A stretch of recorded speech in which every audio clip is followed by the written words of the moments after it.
I never expected to feel like a stranger in the house where I grew up. At 27, I sat across from my parents at the same oak dining table that had once held birthday cakes and homework help, my laptop open, my heart in my throat. I had spent weeks preparing my pitch, a startup I believed in, a dream I had nursed through long nights and lonely weekends. I asked them for a loan, just enough to help me bring it to life. Before I tell you what happened next, the moment that changed everything, take a second to hit that subscribe button, give this video a like, and share it with someone who's ever felt overlooked. Because if you've ever been told you're not enough, this story might just be for you. My father cleared his throat. "You need to learn financial independence," he said, each word measured final. An hour later, the same room erupted in celebration when my younger brother Caleb announced his acceptance into Johns Hopkins Medical School. There were champagne flutes, congratulatory toasts, and a monogrammed cake waiting in the fridge. No one mentioned my idea again. That night, I lay awake in my childhood room, the walls still covered in old track ribbons and debate trophies, wondering how two people could raise two children under the same roof and make one feel invisible. I hadn't known then, but that rejection would be the beginning, the moment everything started to change. From the outside, my childhood looked like a postcard. We lived in a quiet suburb outside Chicago, in a pale blue craftsman home with a tire swing in the front yard and wind chimes that sang on summer evenings. My parents, David and Ellen Monroe, were the picture of middle-class steadiness. He managed finances for a manufacturing firm. She taught 5th grade at the elementary school down the road. We were comfortable, never extravagant but never lacking. I was the firstborn, and with that came expectations. "Be a good example for your brother," my mom would say, starting the day Caleb came home from the hospital swaddled in duck-patterned flannel. I was 5. I adored him. But over time I noticed the differences. When I turned 10, my birthday gift was a set of nonfiction books and a sturdy backpack. At 10, Caleb got a magician, a bounce house, and a backyard full of noise and laughter. "He's just more social," my mom explained, as though personality differences could account for the wildly uneven effort. Christmases followed the same pattern. I unwrapped sweaters and study planners. Caleb got the newest gaming consoles. "You're more mature," they'd say. "You understand what really matters." But I didn't. Not yet. By high school, I had given up asking why things were the way they were. Instead, I focused on achievement, something I could control. I threw myself into honors classes, joined the debate team, edited the school newspaper, and still found time to volunteer at the local library. I earned straight A's and glowing recommendation letters. My parents applauded politely at awards ceremonies but never lingered for photos. Caleb's soccer games, however, were sacred. Rain or shine, they were always there, cheering from the bleachers. At 14, I started babysitting. At 16, I spent weekends working at a dusty second-hand bookstore 2 towns over, saving up for college. Caleb, by contrast, received a generous allowance for doing the dishes twice a week. "He needs time to focus on friendships," my mom once said when I questioned it. "You're so independent already." It was always framed as a compliment. Independence. Maturity. As if those qualities weren't born out of necessity. When I was accepted to Northwestern on a partial scholarship, my dad looked disappointed. "We had hoped for Stanford," he said. "We'll help with tuition, but you'll need to cover room and board." So I did, with loans and late-night shifts. And not a single complaint. Not out loud. College was survival. I worked 2 part-time jobs, clipped grocery coupons, and learned to stretch $20 over a week. While others partied on weekends, I built a quiet world of deadlines and ramen noodles, fueled by the hope that it would all pay off, that someday they'd see me. 4 years later, I stepped off the train in my best blazer, diploma in hand, proud of what I'd achieved. Magna cum laude. Departmental honors. A portfolio that had already landed me interviews in the city. But at home, the spotlight had shifted again. Caleb had just been accepted into a prestigious pre-med program on the East Coast. My parents had planned a surprise celebration, strings of fairy lights in the backyard, catered food, a custom cake reading "Future Doctor." They introduced him to neighbors like he was royalty. My diploma, still sealed in its crimson envelope, sat on the sideboard beneath a pile of winter coats. That night, I lay in the bed I hadn't slept in for years, surrounded by my old trophies, reminders of how hard I'd tried. The walls hadn't changed. Neither had the silence. And in that silence, something hardened inside me. A realization they would never choose me. The next morning, over scrambled eggs and coffee, my mother asked if I'd mind giving up my bedroom. Just for a little while, she added, stirring her spoon too quickly. We're thinking of converting it into a study space for Caleb, she said. With med school coming, he'll need somewhere quiet to prepare. You have your apartment in the city now anyway. She smiled like it was nothing, like taking apart the only place that had ever felt even partially mine was a casual logistical update. I nodded, said sure, and excused myself to shower. But something inside me shifted then, subtle and seismic. They didn't see me. Not really. They hadn't for years. And still, some part of me, foolish and loyal, clung to hope. Hope that maybe if I just did more, became more, proved myself one more time, they'd finally meet my eyes with the kind of pride they reserved only for my brother. Back in New York, I returned to my job at a modest marketing agency. Good salary, good benefits, nothing extraordinary. But I felt the hollow. It lingered in my chest during the subway rides and in meetings where I doodled app ideas instead of listening. Something was missing. And I was done ignoring it. It started as a whisper, a half-formed idea scribbled into the margins of my notebook during endless meetings about ad copy and client branding. But the whisper grew louder. I remembered those nights in college, alone and overwhelmed, trying to decipher the fine print on student loans or calculate interest rates I didn't understand. I had no one to ask, no roadmap. Just trial, error, and consequences. What if I could build something that made it easier? I called it Nestwise. A platform where young people could connect with vetted financial advisors for short, affordable sessions. 15-minute video chats, just enough to ask real questions without the pressure or price of traditional consulting. I became obsessed. Nights were spent hunched over my laptop at the kitchen table, eyes burning, coffee gone cold. I mapped out user flows, sketched wireframes on napkins, ran financial projections across spreadsheets that blinked endlessly on my screen. My roommate, Maya, found me asleep one morning, my cheek stuck to the keyboard. She slid a cup of coffee toward me and said, "You're going to build this, aren't you?" Her quiet certainty ignited something. Maybe for once someone saw what I saw. Maybe it was time to try. One rainy Tuesday night, after another mind-numbing day at work, I took a leap. I walked into the basement of a co-working space downtown where a local startup mixer was underway. The air smelled like cheap wine and ambition. Strangers in hoodies and blazers circled each other like satellites, pitching dreams that sounded impossible and brilliant. That's where I met Ivy and Noah. Ivy was a sharp-eyed UX designer who had just quit her job at a fintech company. They design for people who already have money, she said, sipping wine from a plastic cup. No one's building for the broke but hopeful. Noah was quieter, a software engineer with a self-deprecating grin and a quiet passion for economic access. He'd been tutoring students in financial literacy on weekends, unpaid. Your app idea, he said, could scale that. The three of us stood in a triangle of possibility, soaked in startup buzz and fluorescent lighting. By the end of the night, we had agreed to meet again. Evenings became working sessions. Weekends disappeared into whiteboards and bug fixes. Ivy designed. Noah coded. I ran research interviews with college grads and entry-level employees, compiling the same refrain again and again. No one ever taught us how to survive. For 6 months we lived in borrowed hours. After our day jobs, we gathered in Noah's cramped apartment, transforming his dining table into a war room of laptops, takeout containers and dreams. The couch was buried in printouts, the floor in energy drink cans and discarded sticky notes.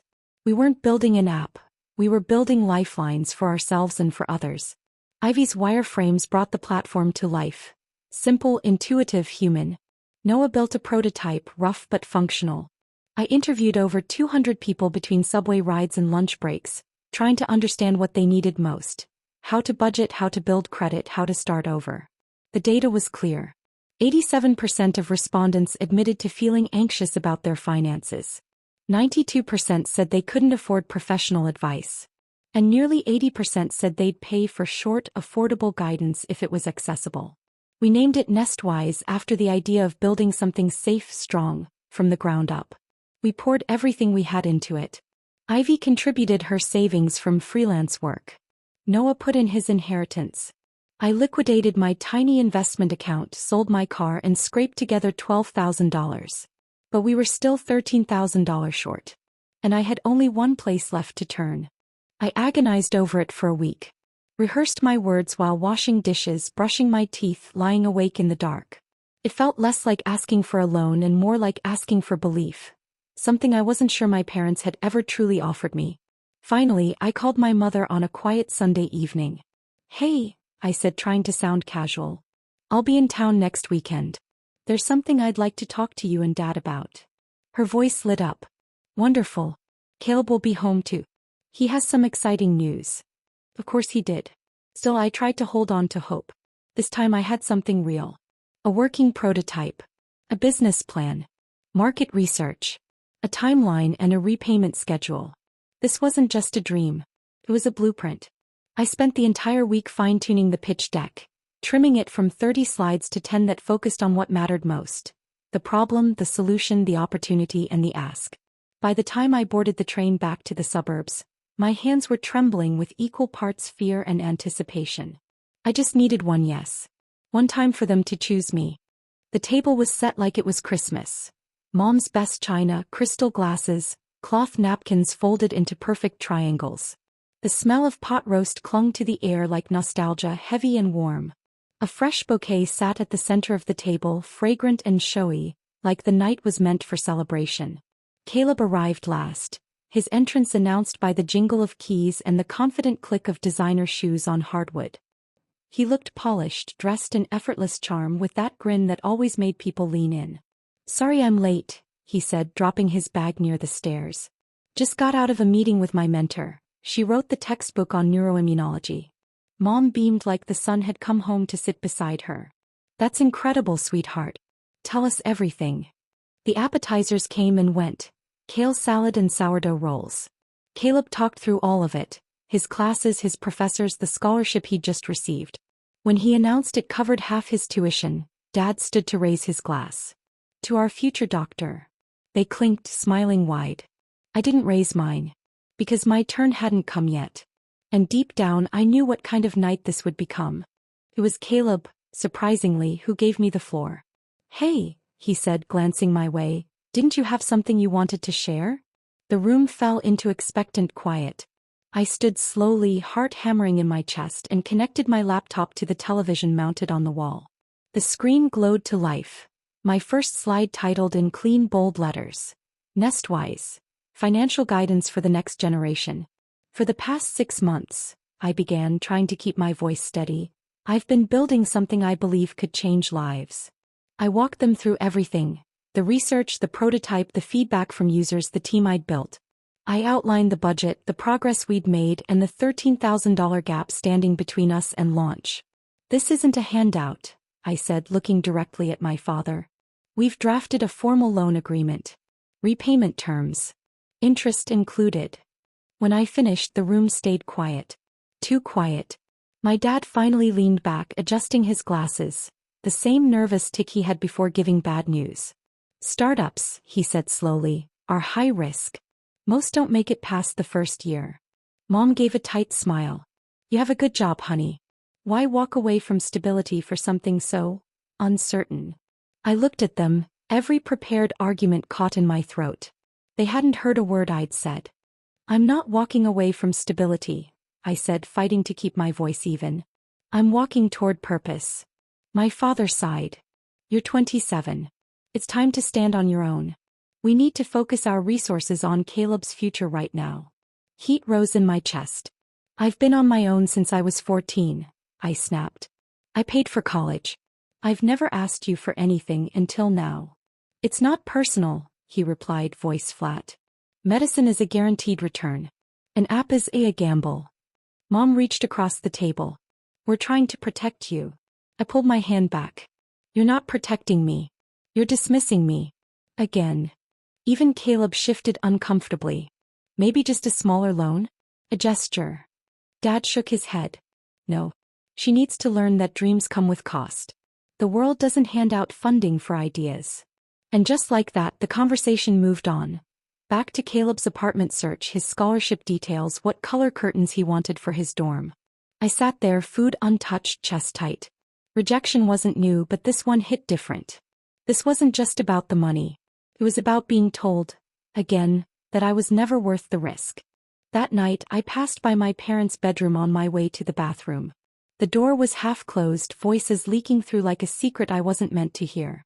"She's too idealistic," my father said. "Caleb understands structure, responsibility. She needs to figure it out on her own." "She's always been stubborn," my mother agreed, her tone weary. "She'll land on her feet. She always does." Their words hit harder than I'd expected. Not angry. Not cruel. Just indifferent.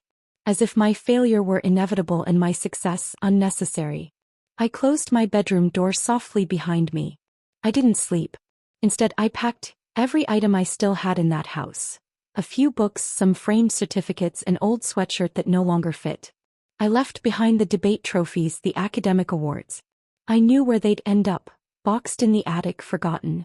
At dawn, I wrote a note on the monogrammed stationery my mom had given me last Christmas. "Thank you for clarifying where I stand. I'll be fine. Mira." I left it on the bed, smoothed the blanket flat, and wheeled my suitcase down the stairs. No one stirred. The house stayed silent as I stepped into the cold morning. And didn't look back. I had $3,214 in my checking account. 2 credit cards. A suitcase packed with half a life. That was it. I didn't even tell Maya I was coming back. Her boyfriend had practically moved in and my lease was about to expire anyway. I called her from the train, told her she could take the room. She didn't ask questions. Just said, "You're doing the brave thing," and meant it. Next I called my boss and quit. No notice. No backup plan. Just the sound of my voice cracking as I said I had to chase something or I'd never forgive myself. That night, I moved into a studio apartment in Queens. Peeling paint, a broken radiator, and just enough space for a mattress and a table. Rent was $800 a month. Utilities were unreliable. I took a job slinging lattes from 5 a.m. to 1 p.m. Then I worked on Nestwise until I couldn't keep my eyes open. Ramen and peanut butter sandwiches became staples. I sold my designer watch, my tablet, even my phone. Swapped it for a cheap burner to cut expenses. Still, every day I showed up. Because now I had no one left to prove anything to but myself. And maybe that was enough. I was wiping down the coffee counter when he first spoke to me. An older man in a tailored navy suit, silver cufflinks catching the light. He came in every morning for black coffee, no sugar, always left a generous tip. "You look tired," he said that day, not unkindly. "Startup trouble?" I blinked. "How do you know?" "You've got that look. The betting everything on a dream look." I wore it once too. I hesitated. "It's called Nestwise. It's a financial advice platform. Micro-consultations. Affordable, accessible." I shrugged. "But we need users to get funding and we need funding to get users." Classic catch-22. My coworker, bless her, chimed in from the espresso machine. "She's being modest. She built half of it on her own. She's a machine." He pulled a card from his wallet and slid it across the counter. "Ethan Carrington, managing partner. Halcyon Ventures. Send me your pitch deck," he said. "Tomorrow. 4 p.m. My office. Don't be late." I stared at the card long after he left, heartbeat drumming in my throat. It wasn't a miracle. It was a door. And this time I was ready to walk through it.